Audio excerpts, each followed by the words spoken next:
এখন ওই লোকটা বলতেছে কি শর্ত?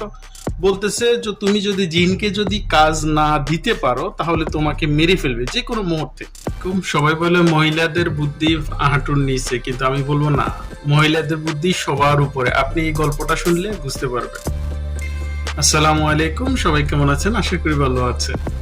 একটা মহিলার বুদ্ধির গল্প বলবো। গল্পটা হচ্ছে, একজন লোক কোনো নামাজ কলম কোনো কিছুই পড়ে না, তো উনি হুজুরদেরকে দাওয়াত করে খাওয়াবে, মিলাদ পড়াবে। এখন হুজুরকে দাওয়াত দিতে গেছে, এখন হুজুর ওনাকে দেখে বলতেছে যে তোমার দাওয়াত গ্রহণ করা যাবে না। ওই লোকটা বলতেছে কেন? বলতেছে তুমি এক ওয়াক্ত নামাজও পড়ো না, তোমার ঘরে কোনো দাওয়াত খাওয়া যাবে না। এখন ওই লোকটা একটু চিন্তা করে বলতেছে ঠিক আছে হুজুর, আমি 5 ওয়াক্ত নামাজ কলমা পড়বো, কিন্তু আমার অনেক কাজের কারণে আমি নামাজ কলমা পড়তে পারি না। আপনি একটা কাজ করেন, আমি 5 ওয়াক্ত নামাজ কলমা পড়বো। শুনছি আপনার কাছে নাকি জিন আছে, আমাকে একটা জিন দিবেন, আমি আমার কাজ সবগুলো জিনে করে দিবে, আর আমি 5 ওয়াক্ত নামাজ কলমা পড়বো। এখন হুজুর চিন্তা করে বলতেছে আচ্ছা ঠিক আছে, দিয়ে দিব, কিন্তু একটা শর্ত আছে। এখন ওই লোকটা বলতেছে কি শর্ত?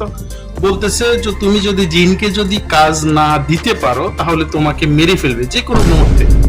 এখন ওই লোকটা বলতেছে আমার তো অনেক কাজের কোনো শেষ নেই, আমি দিতে পারবো। এখন হুজুরও দাওয়াত গ্রহণ করলো, ওই দাওয়াত খেয়ে গেল, একটা জিনও দিয়ে গেল।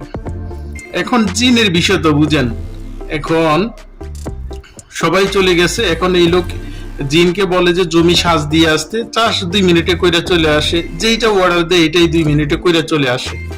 এমন করতে করতে দুপুর বেলা হয়েছে, খাওয়ার টাইম হয়েছে। এখন ওই লোক চিন্তায় পড়ে গেছে, আর কোনো কাজ নাই, কি কাজ দেবে? ভাতও খাইতেছে না।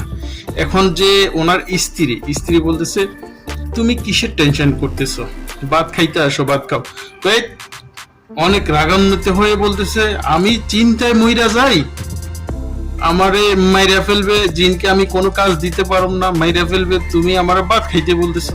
ওই মহিলা বলতেছে কাজ আছে, তুমি কোনো টেনশন করো না, তুমি ভাত খাইতে বসো, কাজ আমি দেব।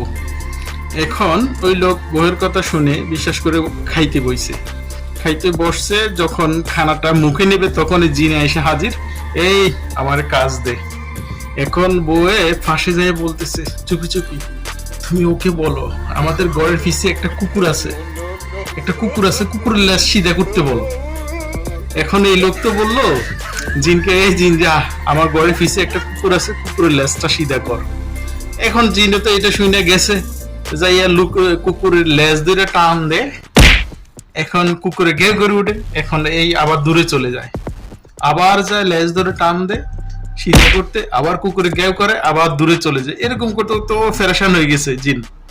ফেরেশান হওয়ার পরে কি করলো, এখন মালিকের কাছে আসছে, আইসা বলতেছে মালিক আমার মাফ করে দেন, আমি আপনার চাকরিও করব না, আপনাকেও মারবো না, আমি চলে যাচ্ছি, আমি এই কাজ আর করতে পারবো না।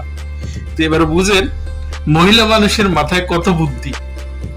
গল্পটা কেমন লাগলো সবাই জানাবেন কমেন্ট করে। ওকে, সালাম আলাইকুম।